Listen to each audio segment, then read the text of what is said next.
There is an app on hundreds of thousands of federal phones right now, and it can't be deleted. And federal employees, they didn't download it. It just showed up on its own.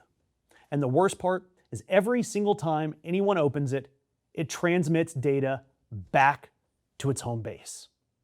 And no, before you ask, it's not spyware from some hostile foreign government. Well, mostly not. I'll get to that in a minute. It is nothing more, though, than a Donald Trump fan app. And your tax dollars paid for it to get built. And I want to walk through this because every single layer of this is dumber than the last layer. Look, the White House launched this app, this Donald Trump Praise app, back in the spring, and anyone can download it. It's the same version as the consumer app that's available on your app store. It's got a little navy blue icon.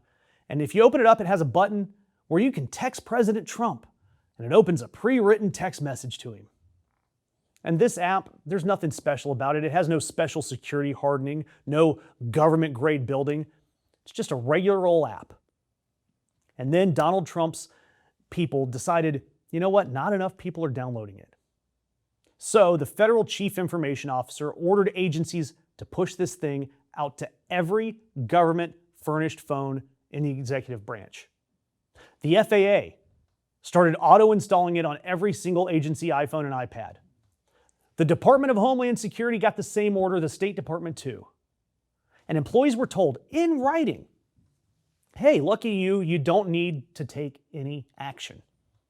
In other words, it's going to happen whether you like it or not, so please stop struggling. And who exactly built this masterpiece of statecraft and marketing? A web development shop in Ohio whose specialty, according to their own portfolio, is WordPress websites. And a contract that earned them up to $8.37 million of public money. Your money, my money, all going to a small mom-and-pop WordPress firm to make a Donald Trump fan app that is now forced onto the phones of people who are handling the most sensitive government information.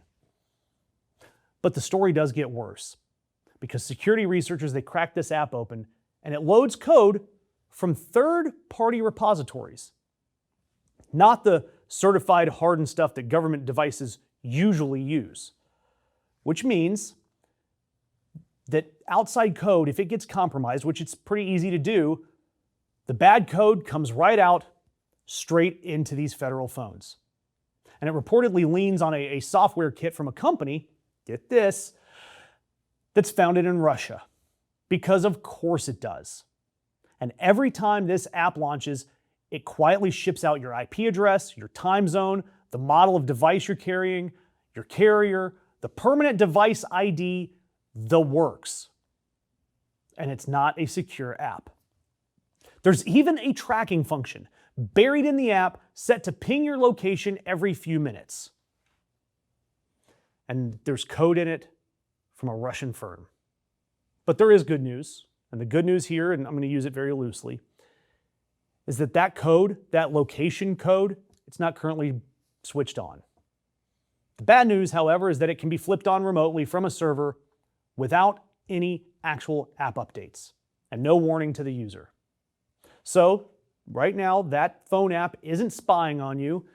It's just sitting on your phone, fully loaded, waiting for someone to say, it's time to start spying. Sleep tight.